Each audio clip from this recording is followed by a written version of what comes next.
Yes, hello everyone.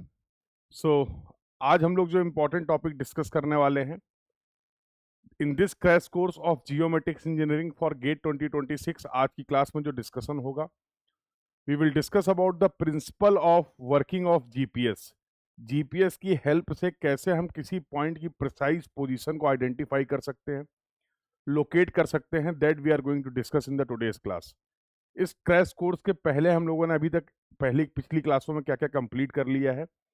तो we have discussed about the land surveying, we have discussed about the photogrammetry surveying, हम लोगों ने बातचीत की है रिमोट सेंसिंग की, और अभी जो डिस्कशन चल रहा है that is related to the GNSS, that is global navigation satellite system. तो आई होप आप सभी लोग इन क्लासेस को फॉलो कर रहे हैं। This crash course is completely free for all of you, as you know. तो आप इन क्लासेस को एक्सेस कर सकते हैं प्रेप हॉरिजन ऐप पर। तो I hope you all have downloaded the Prep Horizon app to access all such courses for your GATE 2026 preparation। तो अगर आप civil engineering student, geomatics engineering या फिर आर्किटेक्चर एंड प्लानिंग के स्टूडेंट हैं, तो आप सभी लोग इस ऐप को डाउनलोड कर सकते हैं to get the content for your preparation in a very systematic way, in a very organized way, जिससे आप अपने बेटर रिजल्ट्स को अचीव कर पाएंगे। तो just download the prep horizon app. इसका लिंक आपको प्रोवाइड कर दिया गया है वीडियो के डिस्क्रिप्शन में, कमेंट बॉक्स में भी आपको लिंक मिल जाएगा, और you can directly search on the play store all on the app store prep horizon. इस ऐप को आप डाउनलोड कर लेंगे और यहाँ पर आपको सभी मेरे हैंड रिटन नोट्स और सभी फ्री बैचेस एक्सेसिबल हो जाएंगे आपके लिए। और साथ ही साथ ये जितने भी यूट्यूब पर जो स्टूडेंट इन क्लासेस को देख रहे हैं, वो सभी यहाँ पर जाके इन क्लासेस के पीडीएफ जो क्लास में शेयर हो रहे हैं, जो डिस्कशन हो रहे हैं, you all can also download the PDF. Just go to the course and download all the PDF. Yes, सभी लोग इस ऐप को डाउनलोड कर लेंगे और आज का डिस्कशन स्टार्ट करते हैं। तो कल की क्लास में हम लोगों ने जीएनएसएस के बारे में समझा था कि क्या क्या सेगमेंट होते हैं। We have discussed about the space segment, we have discussed about the user segment, we have discussed about the control segment, और ऑर्बिट्स के बारे में डिस्कशन किया था हम लोगों ने। लो अर्थ ऑर्बिट क्या होता है, हाई अर्थ ऑर्बिट क्या होता है, जियो सिंक्रोनस जियो स्टेशनरी ऑर्बिट्स क्या होते हैं, हाई इलिप्टिकल ऑर्बिट्स क्या होते हैं, उनकी क्या स्पेसिफिकेशन थी, दैट वी हैव डिस्कस्ड। तो आज बेसिकली मेन क्वेश्चन ये है कि सर जीपीएस की हेल्प से, कल हम लोगों ने देख लिया कि एक स्पेस सेगमेंट है, हमारे पास रिसीवर है, और कंट्रोल सेगमेंट है जो डायरेक्टली कम्युनिकेशन में है with the space segment. Yes और नो? तो अब हम किसी पॉइंट को अगर लोकेट कर रहे हैं, for example this is the receiver of the GPS, हमारे पास एक जीपीएस का ये रिसीवर है, तो इसकी हेल्प से हम कैसे किसी पॉइंट की पोजीशन को ग्लोबली डिफाइन कर पा रहे हैं। यस, तो क्या वर्किंग प्रिंसिपल है, इसके बारे में आज बातचीत स्टार्ट करते हैं। तो let's start the discussion now. Discussion को स्टार्ट करते हैं, that is the global navigation system. और टॉपिक, सब टॉपिक की अगर बात किया जाए, तो today we will cover about the principle of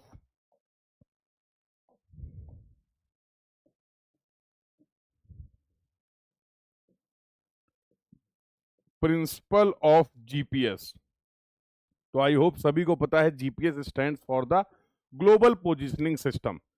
it is a system in which we are going to define a position of any point globally. ठीक है, चलिए, तो क्या प्रिंसिपल है देखिए। तो अगर बात किया जाए प्रिंसिपल ऑफ जीपीएस की, तो बहुत इंपॉर्टेंट चीजें हैं, यहां से क्वेश्चन भी आप एक्सपेक्ट कर सकते हैं। GPS receiver can determine the distance to each satellites. कल हम लोगों ने डिस्कस किया था, in the case of GNSS there are total 24 working satellites.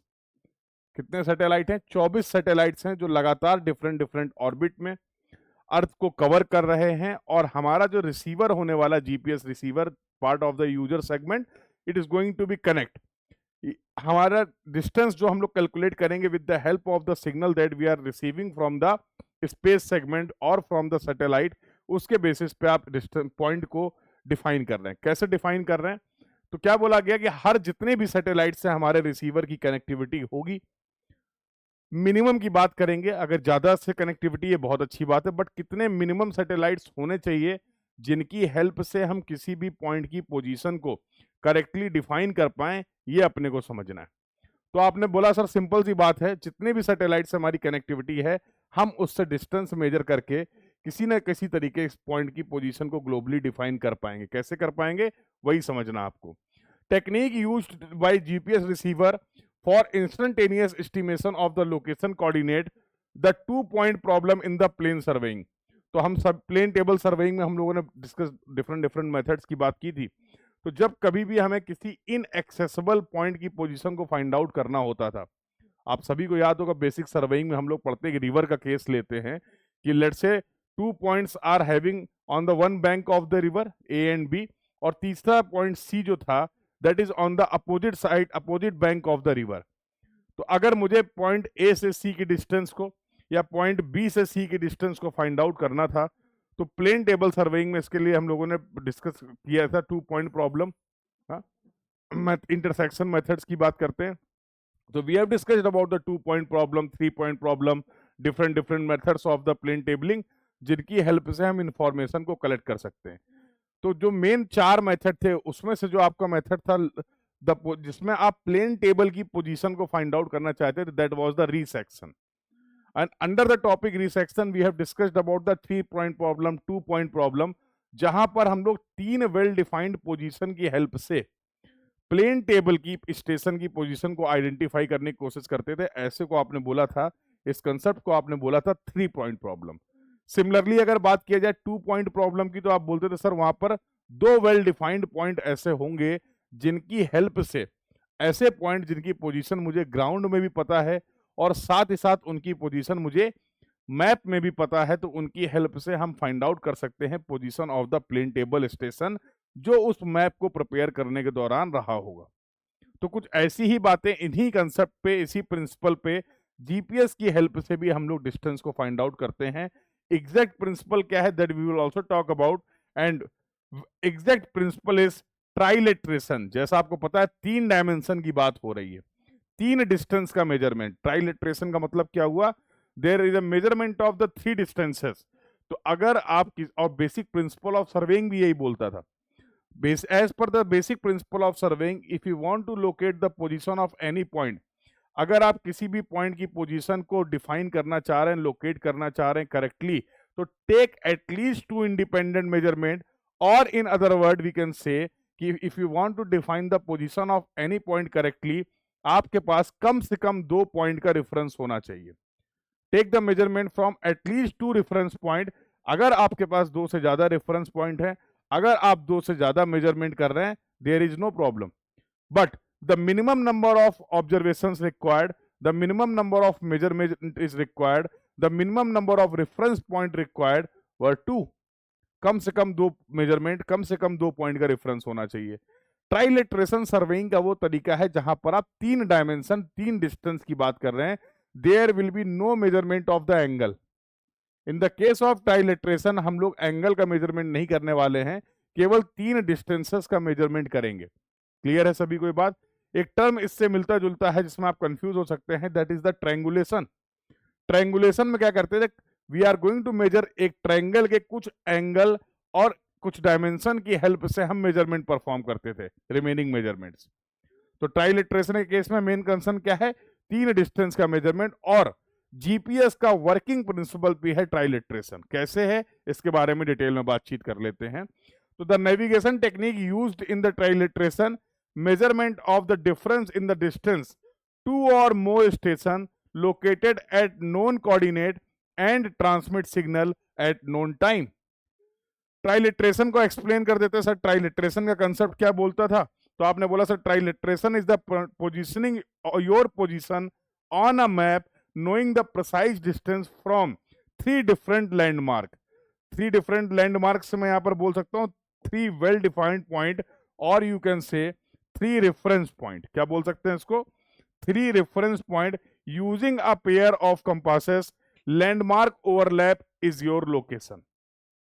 ठीक है, तो अब देखिए क्या इसका बेसिक प्रिंसिपल है, और डिटेल में डायग्राम की हेल्प से समझते हैं। फॉर एग्जाम्पल ये एक सैटेलाइट 1 है आपका, this is the first satellite, satellite 1, satellite 2 and satellite 3, ये 3 सैटेलाइट हैं। अब इनकी हेल्प से आप पॉइंट अर्थ पे किसी पॉइंट की पोजीशन को ग्लोबली डिफाइन करना चाह रहे हैं। ठीक है, तो ट्राइलेटरेशन कंसेप्ट क्या बोलता है? आप ऑब्वियसली अगर मैं इसको एक रेडियस ले लूं, for example this is the distance that we are considering as the radius r1, this radius we are considering as the r2 and this radius we are considering as the r3. ठीक है, तो we can draw a circle.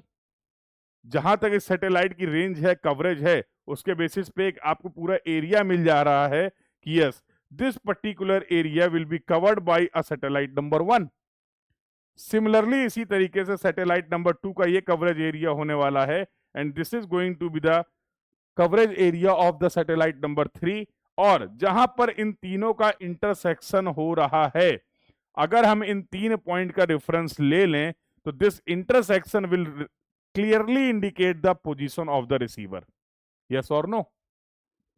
अगर हम इन तीनों circle का, अगर हम तीनों एरिया का इंटरसेक्शन पॉइंट लेते हैं जहां पर तीनों ये मीट कर रहे हैं, कनेक्ट कर रहे हैं, तो ये हमारे रिसीवर की पोजीशन होने वाली है। ये बेसिक प्रिंसिपल समझ में आ गया सभी को? I hope this basic principle is clear to everyone. और थोड़ा सा इसको एक्सप्लोर करते हैं। चलिए now let's move to the next position. अगर ये अर्थ है और ये सैटेलाइट है, for example this is the position of the receiver, यहां कहीं पे हमारा रिसीवर है and receiver is connected with the satellite and this is the distance, अभी जिसको मैंने बोला था r1। Yes, this is the distance d1। This is the distance let's say d1 that we are getting from the satellite 1, और यहां कहीं जो आप एरिया कवर कर रहे थे इसको मैंने बोला था r1। यस, तो ये कंडीशन थी। अब प्रॉब्लम क्या है? When GPS receiver picks up a signal from one satellite, अगर केवल सिग्नल आपको वन सैटेलाइट से मिल रहा है, the position of the GPS receiver will be on an imaginary sphere that has satellite at its centre with radius equal to the distance of the satellite from the earth। तो अब ये देखो, ये distance d1 है, ये कहीं पे भी हो सकती है ना, यस और नो? तो एक इमेजिनरी स्फीयर पे ये एक सैटेलाइट से अगर आप सिग्नल रिसीव कर रहे हैं तो you will not able to define the point exactly और करेक्टली। केवल एक सैटेलाइट की हेल्प से, एक मेजरमेंट की हेल्प से एग्जैक्ट ग्लोब पर इस पॉइंट की पोजीशन पे कमेंट कर पाना is practically not possible. Do you agree on this point? ये पॉइंट कहीं पे भी हो सकता है। For example if you are taking this distance d1, same distance can you will find. तो कोई एक ऐसा point, this is let's say this is the point p2, ये पॉइंट p2 है, दिस में also have the distance d1। This is the point p3, this में have also the distance d1। Yes और no? तो कहीं पे भी d1 हो सकता है। हमें यूनिक पोजीशन डिफाइन करनी है, वही एक करेक्ट और एक्यूरेट पोजीशन होगी। ये बात भी समझ में आती है सभी को? तो एक सैटेलाइट से काम नहीं चल रहा है।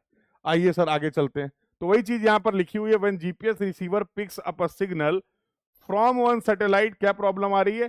The position of the GPS receiver will be on the imaginary sphere that has satellite at its centre. आप क्या इमेजिन कर रहे हैं कि सैटेलाइट जो है वो इसके सेंटर पे है, इस स्फीयर के सेंटर में सैटेलाइट है। आगे अगर बात कर लें, sphere that satellite has its centre with radius equal to the distance of the satellite from the earth। हाँ? तो अगर इस स्फीयर की जो रेडियस होने वाली है वही होगी उस पॉइंट की distance from the satellite. That is the condition when we are our receiver, GPS receiver is connected with a single satellite। तो ये कंडीशन आप इमेजिन कर रहे हैं। बट ऑब्वियसली इट में, जैसा मैंने भी यहां पर एक्सप्लेन किया, this will not be the correct position। in this way we can get the multiple point। yes or no? same radius पे from the center all the points are having same distance। इस sphere की अगर बात किया जाए, centre से अगर distance same है, रेडियस सेम है, तो we will get the infinity point। we will have the same distance that will be equal to the radius। yes or no? तो इससे हम किसी पॉइंट की पोजीशन को करेक्टली डिफाइन नहीं कर पा रहे हैं। क्या तरीका है सर इसका? आइए, तो इन्होंने बोला अब हम एक काम करते हैं, the GPS receiver then starts picking up the signal from the two satellites. एक सैटेलाइट से सिग्नल लेने के बाद अब हमारा रिसीवर कोशिश कर रहा है एक कनेक्शन एस्टेब्लिश करने की, किससे? दूसरे सैटेलाइट से। तो एक सैटेलाइट से कनेक्टिविटी हो चुकी है, now the receiver will try to connect with the another satellite. अब अगर वो किसी दूसरे सैटेलाइट से भी कनेक्ट हो जाता है तो क्या मतलब निकलता है इस बात का?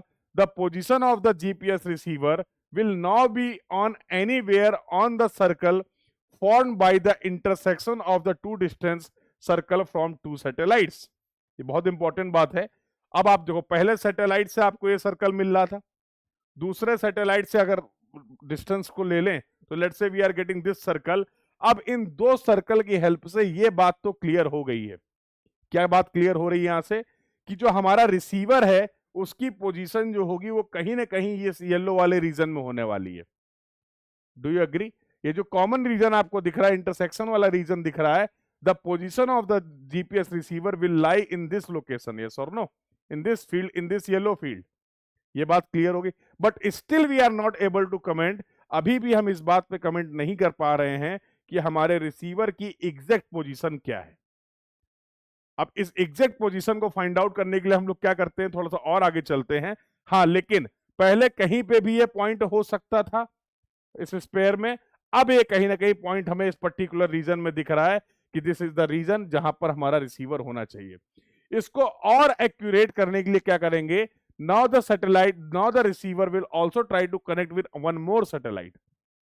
तो एक सैटेलाइट से कनेक्ट हुआ, पॉइंट मिला, कहीं पे भी लाई कर सकता था, बहुत ज्यादा रैंडमनेस थी, कमेंट करना बहुत डिफिकल्ट था। दूसरे सैटेलाइट से अगर कनेक्टिविटी हो गई, जो कॉमन इंटरसेक्शन एरिया है, फील्ड है, वहां से ये पता चल, और ऐसा ही आप करते थे। फिर से याद दिला दूं मैं आपको थोड़ा सा, जब आप प्लेन टेबल सर्वेइंग में 2 पॉइंट प्रॉब्लम और 3 पॉइंट प्रॉब्लम की बात करते थे, तो ओरिएंटेशन की हेल्प से आप किसी एक रैंडम पोजीशन पे अपने पॉइंट को रखते थे। हाँ, तो ग्रेट सर्कल मिलता था, एरर ऑफ सर्कल की, एरर ऑफ ट्रायंगल की बात करते थे, great triangle of error. I hope ये टर्म आप याद कर पा रहे होंगे, बेसिक सर्वेइंग में हम लोगों ने पढ़े। तो क्या होता था, with the help of the orientation, if we are taking the orientation and we are going for the radiation from these 3 well known point, और अगर ये तीनों पॉइंट एग्जैक्टली एक पॉइंट में आके मीट कर जाते थे, that was the position of the plane table, yes और नो। अगर एग्जैक्ट पोजीशन नहीं होगी, they will form a error of triangle. एक हमें एरर का ट्रायंगल दिखता था जो एरर को इंडिकेट करता था, उससे हमें यह पता चल जाता था कि हमारी अब जो स्टेशन है वो कहीं ना कहीं इस ट्रायंगल के बीच में ही लाई करेगा। उसके लिए हम लोग क्या करते थे, then we will take the trial 2 trial 3, अलग अलग पोजीशन पे टेबल को प्लेस करके रेडिएशन की हेल्प से उन ट्रायंगल को एलिमिनेट करने की कोशिश करते थे। That was the trial method, yes और नो।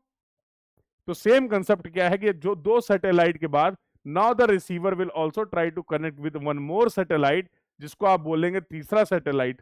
ठीक है, जब तीसरे सैटेलाइट से कनेक्ट करता है तो गेम क्या होता है, this was the situation from the satellite 1, this is the situation from the satellite 2, and this is the situation from the satellite 3।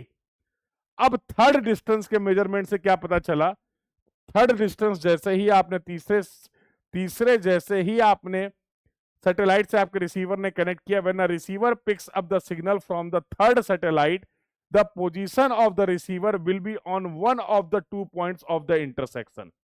जब थर्ड पॉइंट पे गए तो ये 2 ऐसे पॉइंट हैं जो कि कॉमन हैं, यस और no. These 2 yellow points you can mark, you can see in the diagram, are common. तो अब इन दोनों में से कोई ना कोई एक पोजीशन होगी। अभी भी we are not able to correct exactly कि हम किस पॉइंट की बात कर रहे हैं। Let's say this is the point number 1 and this is the point number 2। हाँ, ये पता चल गया कि हमारा रिसीवर जो है वो पॉइंट 1 और point 2, there may be the 2 position, but again this is not the unique position. अगर आप किसी पोजीशन की 2 पॉइंट को डिफाइन, दो मेजरमेंट से आप डिफाइन कर दे रहे हैं, 2 अलग अलग पोजीशन डिफाइन कर रहे हैं, तो कैसे बोल सकते हैं this is the unique position और द करेक्ट पोजीशन और the accurate position of any point. हाँ, अभी एक क्लियरिटी क्या होगी, in this way we are going to narrow down the range. पहले कहीं पे भी स्पेयर पे पॉइंट हो सकता था D1 डिस्टेंस पे, दूसरे सैटेलाइट से कनेक्टिविटी के बाद आपने बोला एक पर्टिकुलर रीजन में होने वाला येलो जो मार्क किया गया था, और थर्ड से सिग्नल रिसीव करने के बाद, थर्ड डिस्टेंस को मेजर करने के बाद, D3 डिस्टेंस को मेजर करने के बाद, now you are in the position that you will able to comment, yes, there may be the position of the point that is point 1 or point 2, but बात तो sir ये है कि हमें एग्जैक्ट और करेक्ट मेजरमेंट की बात करनी है, हमें एग्जैक्ट और करेक्ट मेजरमेंट डिफाइन करना है। तो 3 सैटेलाइट से तो कनेक्ट हो गया है, अब क्या करा जाए। तो अब एक काम करते हैं, measurement from the third satellite narrows out location our location to just 2 points. ये बात मैंने डिस्कस कर ली। जैसे ही हम लोगों ने तीसरा मेजरमेंट किया, हमारा रिसीवर तीसरे सैटेलाइट से सिग्नल रिसीव कर रहा है, उसकी वजह से अब जो है इन 2 पॉइंट्स की पोजीशन, हमारे जो रिसीवर की जो पोजीशन होगी वो पॉइंट 1 हो सकती है और पॉइंट 2 हो सकती है। यहां तक की बात सभी को क्लियर है? तो सिंपल सा क्या है, बिल्कुल बेसिक से समझने की कोशिश कर रहे हैं कि कैसे हमें पता चल जाता है या कैसे जीपीएस रिसीवर की हेल्प से और इस पूरे जीपीएस सिस्टम की हेल्प से हम डिफाइन कर पाते हैं कि दिस इज द पोजीशन। आगे चल के हम लोग इसके कैलकुलेशंस भी देखेंगे, ठीक है, बट पहले बेसिक समझ लेते, then we will go for the calculation. अब आगे कहानी को ले चलते हैं। अब देखिए, तो ये अलग अलग आपको क्या मिल रहा था, अलग अलग 3 सैटेलाइट से आपने एक पॉइंट को डिफाइन कर लिया।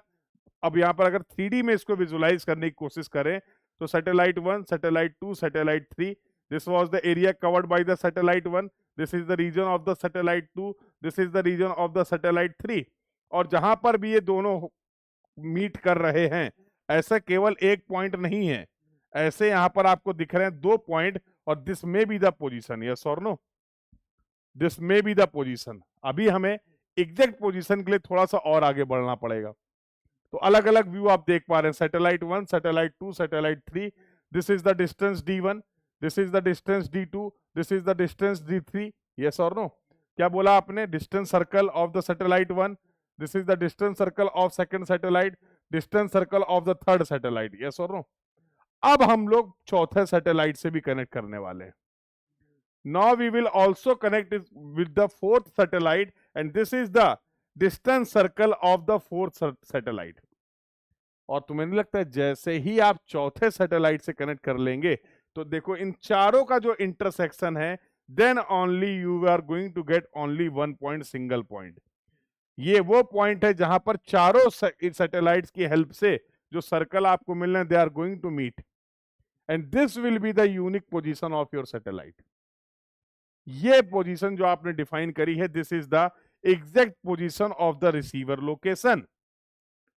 तो अब देखिए कैसे हो रहा है। A fourth measurement determines which point is our true location. Which point का मतलब पॉइंट 1 और पॉइंट 2, पॉइंट 1 और पॉइंट 2, जैसा भी आपने प्रीवियस स्लाइड में देखा, this was the point 1, this is the point 2। अब इनमें से कौन सी हमारी एग्जैक्ट लोकेशन है ये पता चल जाएगी with the help of the fourth measurement. The fourth satellite is available. The fourth distance circle will intersect the first 3 distance circle at one common, this is very important, at one common locus point which gives the precise position of the receiver.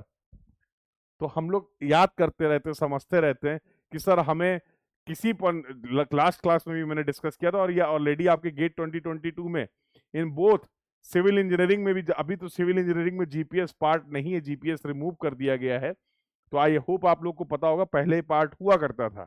और ये question civil engineering में भी आया हुआ है कि to define the, question की बात कर लेते हैं, और साथ साथ सेम क्वेश्चन ये आपके जियोमेट्रिक्स इंजीनियरिंग में भी आ चुका है इन योर गेट एग्जाम।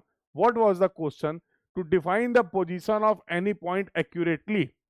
अगर आप किसी भी पॉइंट की पोजीशन को एक्यूरेटली डिफाइन करना चाह रहे हैं with the help of the satellite, what will be the minimum number of satellites required in that case.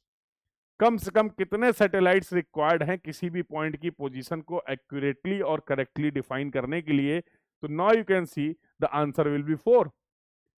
और कैसे, ये अभी आंसर 4 था, ठीक था, बट कैसे 4 की हेल्प से हम किसी पॉइंट की पोजीशन को एग्जैक्टली डिफाइन कर पा रहे हैं, ये आपको समझ में आएगा when you have the better understanding of the principle of the GPS. तो अब तो अभी सभी को क्लियर हो गया है कि कम से कम 4 सैटेलाइट से सिग्नल चाहिए, कम से कम 4 मेजरमेंट चाहिए, और इन 4 मेजरमेंट की हेल्प से ही हम किसी पॉइंट की यूनिक पोजीशन को डिफाइन कर सकते हैं। जब तक हम लोग 3 सैटेलाइट से भी कनेक्टेड थे, जब तक हमारे पास 3 पॉइंट भी थे, हाँ, जब तक हमारे पास 3 सैटेलाइट से इंफॉर्मेशन मिल रही थी, still we were not able to comment कि पॉइंट 1 और point 2 will be the exact position of the receiver. But once we are receiving the signal from the fourth satellite, we have fourth measurement. Now we can easily comment, yes, the common point, the intersection point of all these satellite circle will be the exact position of the receiver. ये हमारे receiver की correct और exact position होने वाली है। आई hope सभी को ये क्लियर है, और यही हमारा मकसद था कि हम किसी भी पॉइंट की प्रिसाइज पोजीशन को डिफाइन कर पाए। आगे बात करते हैं, we will only get 2 dimensional position horizontal latitude and, अगर मुझे किसी पॉइंट के लैटिट्यूड एंड लॉन्गिट्यूड पता है तो उससे मैं 2 डायमेंशन पोजीशन की बात कर सकता हूं of the receiver by the addition of the 3 satellite. हमें क्या मिल जाएगा? By the addition of the 4th satellite X Y Z coordinate की बेसिकली आप बात कर रहे हैं। तो अगर 2 डायमेंशन पता है तो एक प्लेन में आप बात कर रहे हैं। जेड डायमेंशन की अगर बात कर लें दैट मींस आप हाइट और डेप्थ की भी बात कर सकते हैं। तो X Y Z coordinate system की यहाँ पे बात करी जा रही है। जैसे ही आपने 4th सैटेलाइट से मेजरमेंट किया, it allowed to calculate the 3 dimension position horizontal and vertical X Y Z latitude longitude and the position horizontal and vertical we are talking about the z dimension of the receiver in the terms of latitude and longitude and altitude। ये देखिए altitude का मतलब क्या है? Height. yes, then the GPS constellation of the conferred so that the minimum of 4 satellite is always in view of everywhere on the earth। कम से कम कितने satellites required हैं ये अभी आप देख पा रहे हैं। तो कम से कम किसी भी पॉइंट की पोजीशन को एक्यूरेटली डिफाइन करने के लिए we required 4 number of satellites. We required 4 number of satellites to define the position of any point accurately और करेक्टली। यहां तक की बात सभी को क्लियर हो गई है। चलिए सर आगे थोड़ा सा और बातचीत कर लेते हैं। All the GPS receivers have the almanac programmed into their computer that tells them their precise position in the sky moment by moment। तो हमारे पास क्या सेटअप रहने वाला है? Obviously tools and technologies will play very important role. तो इस तरीके से ये प्रोग्रामिंग आपने कर रखी है जिससे हमें अपने सैटेलाइट्स की बिल्कुल प्रिसाइज पोजीशन स्काई में और मूवमेंट बाय मूवमेंट हर एक टाइम पे time to time exact position के बारे में आपको जानकारी होती है। The error observed in the satellite's exact altitude, जिस एल्टीट्यूड में आपने सैटेलाइट को प्लेस किया है, जिस पोजीशन पे प्लेस किया है और क्या स्पीड है, अगर इनमें कोई एरर होती है तो ऐसी एरर को आज के बाद आप बोल देंगे एपीहेमरिक एरर। ठीक है, दीज एरर्स आर कॉज्ड, क्या होता है डेफिनेशन भी आ सकती है। तो yes, from exam point of view all these terms are very important. तो अगर किसी सैटेलाइट्स के एल्टीट्यूड में, अगर किसी सैटेलाइट की पोजीशन में, अगर किसी सैटेलाइट के स्पीड में कोई एरर है तो that error will be term as the ephemeris error and these errors are caused by the, क्यों होता है, क्या रीजन है इन एरर का? ये पोजीशन में चेंज क्यों हो रहा है, ये एल्टीट्यूड में चेंज क्यों हो रहा है सैटेलाइट के, ये स्पीड में चेंज क्यों हो रहा है? तो इसके जो बेसिक रीजन है इस चेंज का, that is the gravitational pull from the moon and sun and by the presence of the solar radiation on the satellite। तो ये जो पुल इफेक्ट है, ग्रेविटी का इफेक्ट है फ्रॉम सन एंड मून, इसकी वजह से इसकी पोजीशन पे, इसकी स्पीड पे, सैटेलाइट के एल्टीट्यूड पे चेंज हो सकता है, जिसकी वजह से we will get the error and that error we have just defined. तो अगर सब कुछ अपनी जगह पे सही है, obviously this error will be zero. तो जो भी इंफॉर्मेशन मिलने वाली है that will be the correct और द एग्जैक्ट इंफॉर्मेशन। तो वो सभी इंफॉर्मेशन करेक्ट होने वाली है। क्लियर है भाई ये बात? चलिए आगे बात करते हैं। तो सैटेलाइट रेंजिंग एक कंसेप्ट होता है, इसको भी क्विकली कर लेते हैं। चलो, तो इसको सैटेलाइट रेंजिंग को कल क्लास में कवर करेंगे। तो आज की क्लास जैसा आप देख पा रहे हैं, तो आज की इस क्लास में हम लोगों ने कंप्लीट कर लिया बेसिक प्रिंसिपल, क्या क्या कंक्लूजन है उसको एक बार समझ लेते हैं। कि किसी भी पॉइंट की जो जीपीएस की वर्किंग है that is based on the trilateration पे बेस्ड है, जहां पर हम लोग 3 डायमेंशन की हेल्प से, 3 मेजरमेंट की हेल्प से, डिस्टेंस के मेजरमेंट की हेल्प से किसी पॉइंट की पोजीशन को डिफाइन करना चाह रहे हैं। फिर हम लोगों ने देखा कि जब हमारा सैटेलाइट रिसीवर एक सैटेलाइट से कनेक्ट था तो हमारा पॉइंट स्पेयर के किस सरफेस में कहीं पे भी हो सकता था, what ever will be the distance that is the D1। अब उसको और एक्यूरेट करने के लिए आपने क्या किया, दूसरा मेजरमेंट किया D2 का from the another position of the satellite, और उससे आपको एक रेंज मिली कि yes the position of the receiver will lie with in this range. उसको और एक्यूरेट करने के लिए you have taken the third measurement that is the D3 from the another satellite that is the third satellite, और उसकी help से जो intersection वाले पॉइंट थे वो ऐसे 2 पॉइंट मिलते हैं जो हमारे रिसीवर की पोजीशन हो सकते हैं। और जैसे ही आपने 4th सैटेलाइट से कनेक्टिविटी की, आपका रिसीवर कनेक्ट हुआ, आपने चौथी डायमेंशन को मेजर कर लिया, तो आपको पता चल गया कि yes this is the exact position. जो कॉमन पॉइंट है चारों सर्कल में वो हमारे रिसीवर की पोजीशन को रिप्रेजेंट कर रहा था। यस और नो? तो this was the basic principle जिसकी हेल्प से आप पॉइंट को लोकेट करते हैं। तो 3 सैटेलाइट्स हैं तो एक्स वाई जेड डिफाइन कर लेते हैं, और चौथे को अगर हम लोग मेजर कर लेते हैं तो सब अभी आगे चल के डिस्कशन करेंगे। 4th क्वांटिटी जिसकी हेल्प से हम किसी पॉइंट की पोजीशन को डिफाइन करते हैं, तो एक्स वाई जेड कोऑर्डिनेट के साथ साथ 4th क्वांटिटी होती है टाइम। अब इस टाइम को कैसे मेजर किया जाता है, इस टाइम से कैसे पोजीशन को डिफाइन किया जाएगा, उसका भी तरीका क्या है कि व्हाट इज द टाइम जहां से जब आपके सेंडर ने आपको सिग्नल भेजा, what is the time that you are receiving the signal, और इसके बेसिस पे velocity is equal to distance upon time. तो चौथे में आप एक्चुअल में D4 डायरेक्टली मेजर नहीं कर रहे हैं, समझिए, एक्स वाई जेड, क्योंकि अभी आप बोलेंगे सर आपने बोला ट्राइलेट्रेशन है, 3 डायमेंशंस की बात हो रही है, यस और नो? तो 3 डायमेंशन तो मेजर कर ली X Y Z with the help of the 3 satellites। 4 satellite से डिस्टेंस कैसे निकल रही है, for that we will use the, जब हम चौथे सैटेलाइट से हमारा रिसीवर कनेक्ट करेगा तो वो एक्चुअल में मेजर करेगा टाइम। तो सभी सैटेलाइट्स में क्लॉक होती है, आप सभी को पता है। हमारे रिसीवर में हमें पता चल सकता है एट विच टाइम हम इस सिग्नल को रिसीव कर रहे हैं। तो कितना टाइम गैप है सेंडर और रिसीवर के बीच में, अगर मैं किसी तरीके से टाइम गैप को मेजर कर लूं, काउंट कर लूं, मुझे पता चल जाए, that we can do with the help of the atomic clocks that are provided in the satellites। और इस टाइम की डिफरेंस की हेल्प से we can relate, we know the velocity, we know the time, we can easily find out the distance। velocity is equal to distance upon time। तो ये concept आप use कर रहे हैं फॉर मेजरमेंट ऑफ और for defining the 4th distance D4। तो x1 y1 z1 and the time t1, उसके basis पे based on the time t1 you are defining the distance d1 for distance d4 from the 4th satellite। I hope अभी सभी को clear हो गया है। तो 4 क्वांटिटी की हेल्प से आपने किसी भी पॉइंट की पोजीशन को डिफाइन किया, तो that is the X Y Z and time. और इस टाइम से, टाइम की हेल्प से, इस टाइम की हेल्प से आप D4 डिस्टेंस की बात कर रहे हैं जो आप कैलकुलेट करेंगे। तो आई होप ये सभी को क्लियर हो गया। तो इस लेक्चर में आज हम लोगों ने प्रिंसिपल की बात की है, तो छोटे छोटे क्वेश्चंस बन सकते हैं कि क्या प्रिंसिपल है, ट्राइलिट्रेशन का प्रिंसिपल क्या है, नंबर ऑफ सैटेलाइट्स कितने रिक्वायर्ड है, कौन कौन सी क्वांटिटीज आप डिफाइन कर रहे हैं। अगेन अभी बिल्कुल बेसिक से हम लोगों ने प्रिंसिपल समझा है, अभी हम लोग समझेंगे रेंजिंग का कंसेप्ट क्या होता है, और ये जो सैटेलाइट से सिग्नल मिल रहे हैं उन सिग्नल्स के बारे में भी, उनकी स्पेसिफिकेशन के बारे में भी अभी हमारा डिस्कशन होने वाला है। तो आई होप आज की क्लास का, इस क्लास का डिस्कशन सभी को क्लियर है, यस और नो? तो ऐसे ही क्लासेस के लिए आप सभी लोग फॉलो कर सकते हैं, कनेक्ट हो सकते हैं मेरे साथ with the help of this app that is the prep horizon app. तो वहां पर लगातार ये क्लासेस चल रही हैं, आपके लिए कोर्सेज प्लान किए गए हैं।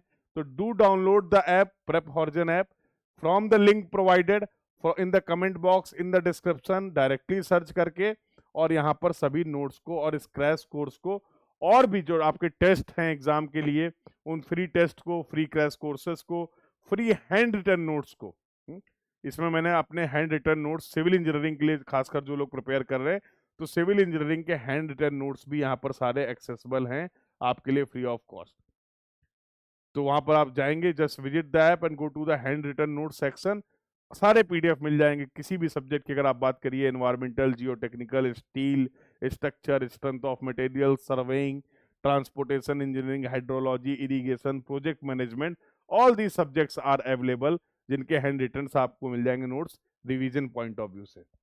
ठीक है, तो मिलते हैं नेक्स्ट क्लास में फॉर द फर्दर डिस्कशन। अगली क्लास में हम लोग बातचीत करेंगे about the more discussion will be related to the signals that we are getting from the in the GPS। और कैसे, अभी मैंने बेसिक बताया D1 D2 D3 D4, कैसे हम इन 4 किसी पॉइंट की पोजीशन अलग अलग चारों सैटेलाइट्स के मेजरमेंट की हेल्प से एग्जैक्ट कैलकुलेशन क्या होते हैं जिसके बेसिस पे आप किसी पॉइंट की पोजीशन को डिफाइन कर रहे हैं, उनके बारे में भी डिस्कशन करने वाले हैं इन द नेक्स्ट क्लास। तो सभी लोग कनेक्टेड रहेंगे। हाँ, तो you all can connect with me with the help of the Telegram group. I hope सभी को पता है, तो एक टेलीग्राम ग्रुप है जहां पर आप सभी लोग मेरे से कनेक्ट कर सकते हैं। तो सर्च क्षितिज सचान, ये आपको टेलीग्राम में सर्च करना है, लिंक भी प्रोवाइडेड होगा AIR30। तो just search Kshitij Sachan AIR30 on the Telegram, you will get the group, और वहां से आप सभी लोग मेरे से कनेक्ट हो सकते हैं। कोई भी अपनी डाउट्स एंड क्वेरीज है, you all can discuss with me. You can directly connect with me, app से रिलेटेड, कोर्सेज से रिलेटेड और अपनी प्रिपरेशन से रिलेटेड। अगर कहीं पे भी कोई आपको डाउट एंड क्वेरी है तो आप सभी लोग इस नंबर पे मेरे से कनेक्ट कर सकते हैं for your civil engineering preparation, for your geometrics engineering preparation and for your GATE architecture and planning. ठीक है, तो किसी भी तरीके की कोई समस्या अगर आप फेस कर रहे हैं in your preparation, you all can connect with me. Yes, so this was all about for this session. I hope आप सभी के लिए सेशन यूजफुल रहा। तो do like and share the session. मिलते हैं नेक्स्ट क्लास में, जहां पर हम लोग जीपीएस के बारे में और भी कुछ इंपॉर्टेंट कंसेप्ट्स का डिस्कशन कर रहे होंगे। So this was all about for this class. Thank you everyone, keep learning. Thank you.